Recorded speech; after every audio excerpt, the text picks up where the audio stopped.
Okay, this is going to be the SOL Practice Test 3 Level 2 questions. Okay, all right. So anytime they ask us to factor, we got to go and do functions, scroll down and pull up the GCD button. First one we want to type in is that. Now it means I don't have a GCD. So what I'm going to do is 1 times 24, which is 24. That's 1 and 24, 2 and 12, 3 and 8, 4 and 6. Now, since I see negatives and this number is positive, both sides would be negative. I'm looking for the set that adds up to that. Those would be those. So I put my first term in of 1x squared. I put my last term in of positive 24, negative 3x, negative 8x. Okay? So what I'm looking for, I got variables x, GCD is 1. So anytime you type, we've gone over this a bunch, anytime you type 1 in, it doesn't matter what's after it, it's going to give you 1. Okay? All right? No letters here. GCF of negative 3 and 24 is 3, and since that's a minus, that will be a minus. An x, there's a 1. No letters, negative 8 and 24. That is 8, and since that's a minus, that's a minus. So these are my factors, and that would be that answer right there. Okay, 24. I want to type in the GCD 9, negative 39, negative 30. Now watch what happens. It tells me 3, so I have to check this off. Then I have to divide these by 3. 3x squared minus 13x minus 10. That's negative 30. Factors of negative 30 are 1 and 30, 2 and 15, 3 and 10, 5 and 6. Okay? I'm looking for this, how many sides are going to be negative? That would be 1. This adds up to 13. I need to add up to negative 13. So I'm going to make this side negative. Okay, so that's my set. Okay, first term is 3x squared. Last term is negative 10. This is positive 2x. This is minus 15x.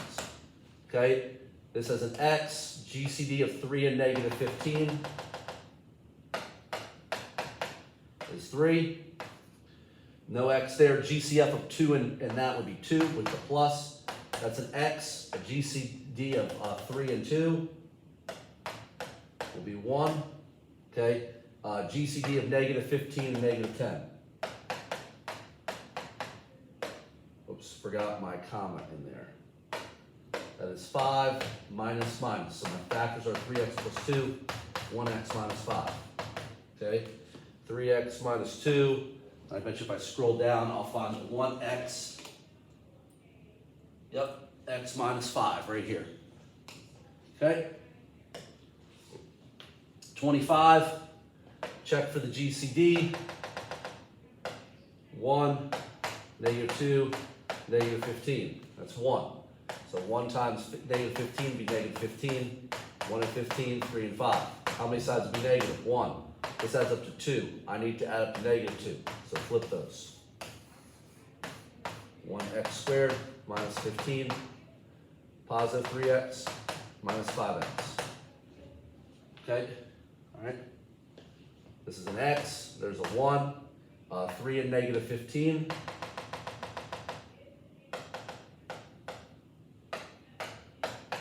Is 3. And since that's a plus, that's a plus. Here's an x. That's a 1. Negative 15, negative 5, and negative 15.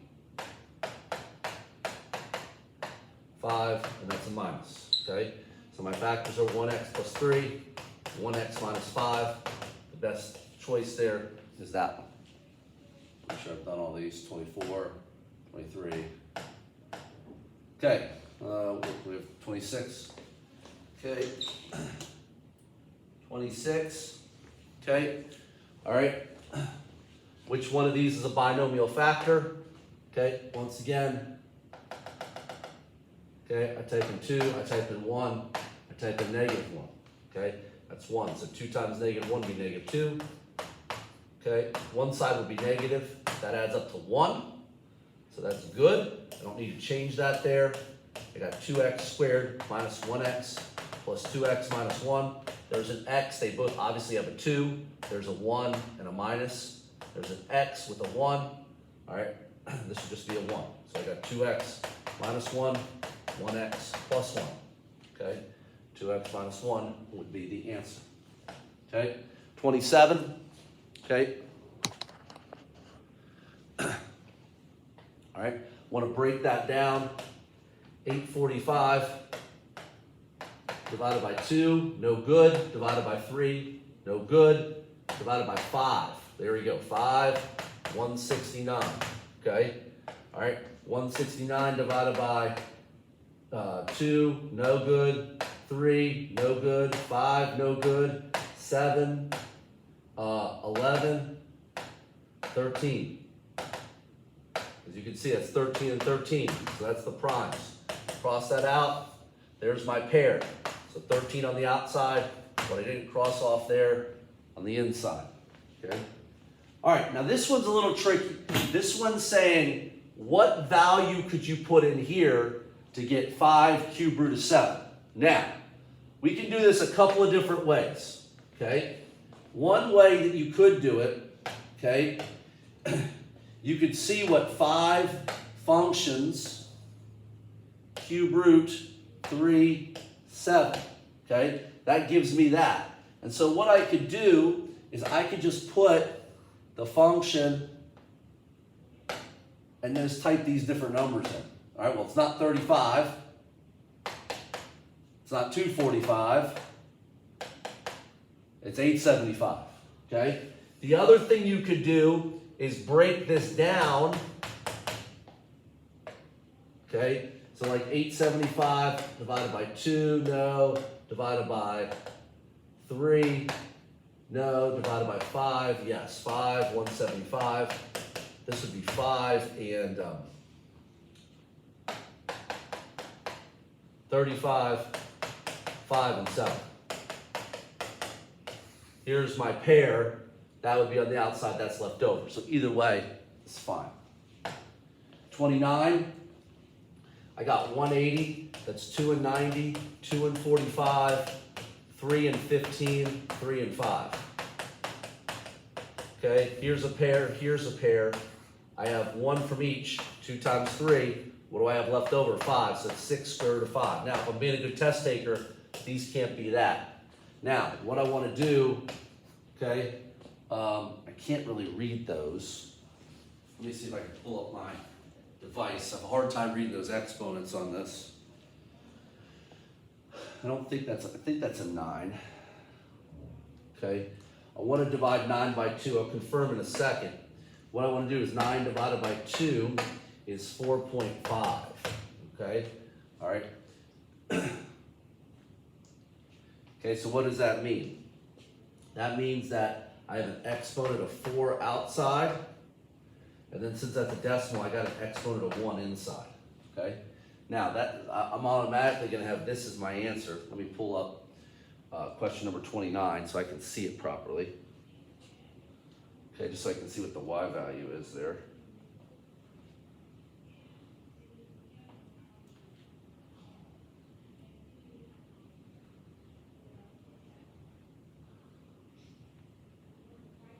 Okay. All right, that's y is 16. 16 divided by 2 would just be 8, so that's y 8 on the outside. And that's what that one is. Okay? 30, I got the cube root. I'm going to break this down. 2 and 24, 2 and 12, 2 and 6, 2 and 3.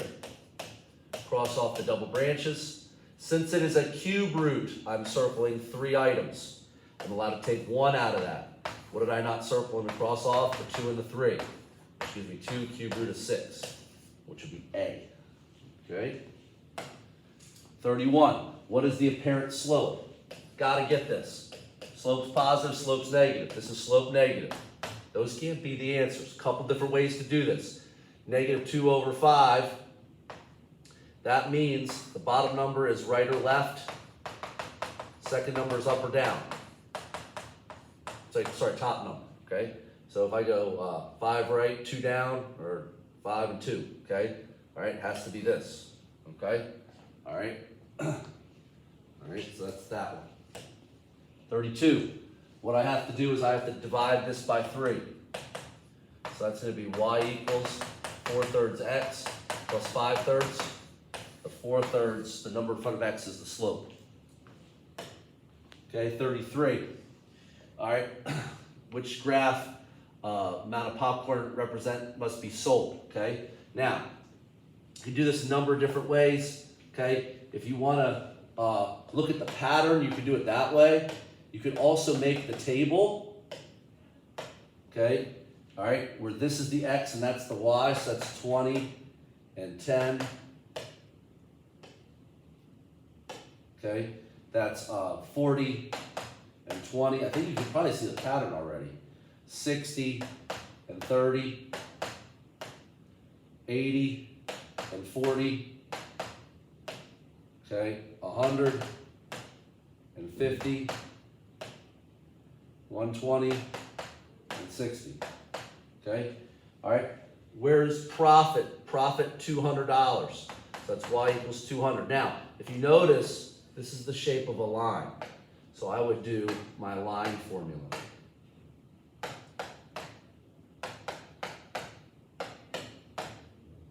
Okay, and then on that next line, I put Y equals 200. All you gotta do is zoom out till I find where it crosses at. It's right there at 400. You could also look at the pattern, which is about half, okay? 34, once again, the equations, these are all lines, okay? So I'm making the table again.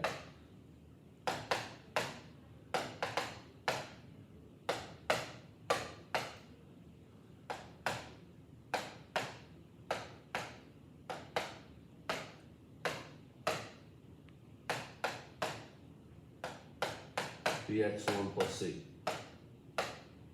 Okay? Now, if I go down to the parameters, you see the parameters are 3 and -5. Has to be that one. Okay? 35. Okay?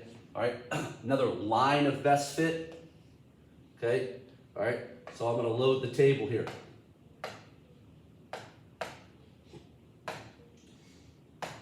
-5. Whoops, that's not right. Table. -5 and 9, 2 and 31, 9 and 143, 11 and 151, 0 and 42,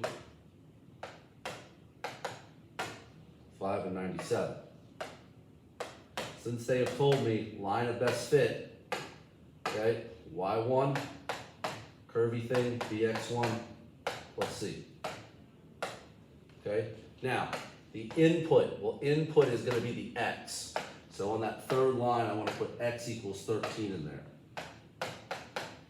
Okay, I'm going to zoom in.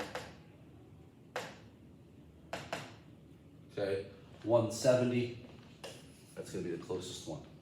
Okay, all right. 13, this is a 36, this is a quadratic. We've done this one a bunch of times.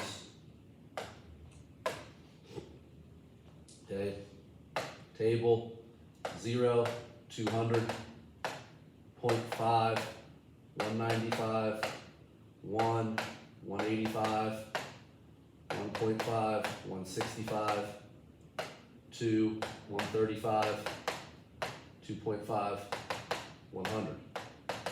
Now, since they're saying quadratic, that's the Y1, curvy bracket, AX1 squared plus BX1 plus C. Okay, all right. So I'm gonna hit home here, okay? Now, this says, when will it be 3 seconds? Well, 3 seconds is underneath X, so it'd be X equals 3. Okay, zoom out. You find where that crosses at, that's gonna be 55. Okay, 37, okay? Now, what we wanna do, we wanna check X times Y being the same thing to give me inverse variation, okay? All right, so if I try this one, all right, that's 160 times 4, okay, and then it's 80 times 2. Now, as you can see, all right, that is not inverse variation, all right? So what I want to try is a direct variation, all right? So the way that direct works, it would be y equals kx, okay? So same idea. This is 160, and k is 4. Divide by 4, I would get k equals 40, okay? Same thing here. 80 equals k2, divided by 2, k is 40, okay? So that first one is direct, okay? Now, if I try this one, 6 times 10 would be 60. 9 times that would be 135. So it's not inverse. It has to be direct, okay? So the way we would do that, okay, all right, we would do y equals kx. Now watch what happens. This is 6 and 10, okay? 6 divided by 10 is 0.6, okay? All right, if I do this one, that's 9 equals k, 15 divided by 15, 9 divided by 15, okay, also 0.6. So both of those relationships are direct variation, okay? All right, once again, check x times y, all right? Well, 1 times 10 would be 10. 4 times 2.5.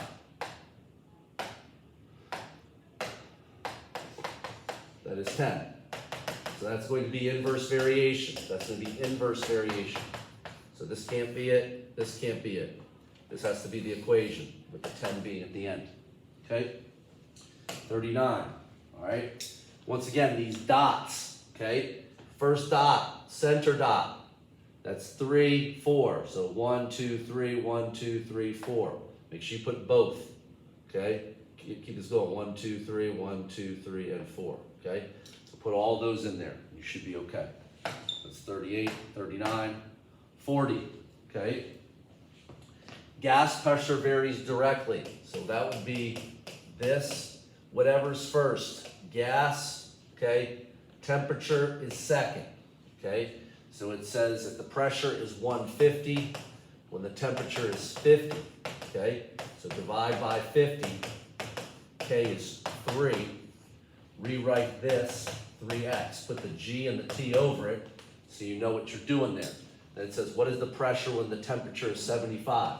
So that would be 75 for x. So what I want to do is I want to put in y equals 3x, and then y equals 75. Okay, that's going to be,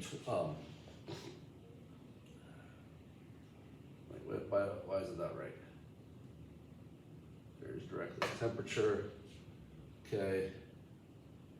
X, I'm sorry, should put x equals 75. Apologize. There we go, 225. Wonder what I was doing there. Should make sure you write that out, okay? Let me go back to 41. Okay, all right, we want to find out what the equivalent here is. So what I'm going to do, instead of typing in A, I'm going to type in X. I'm going to hit home just so I can see what it looks like. And then what I want to try to do is figure out the one, all right, that matches up.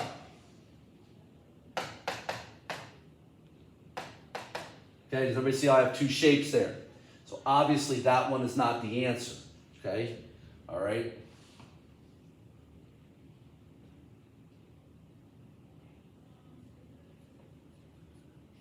All right, so 14.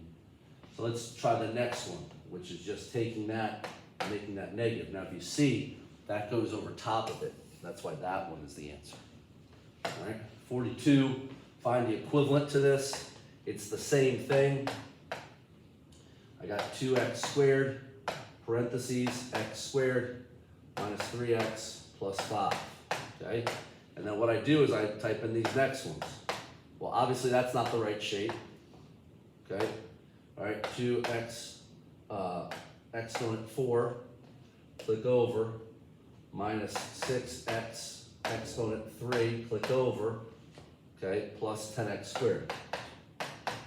You can see that double highlighted it, so that's going to be my answer. And that completes the level 2 questions.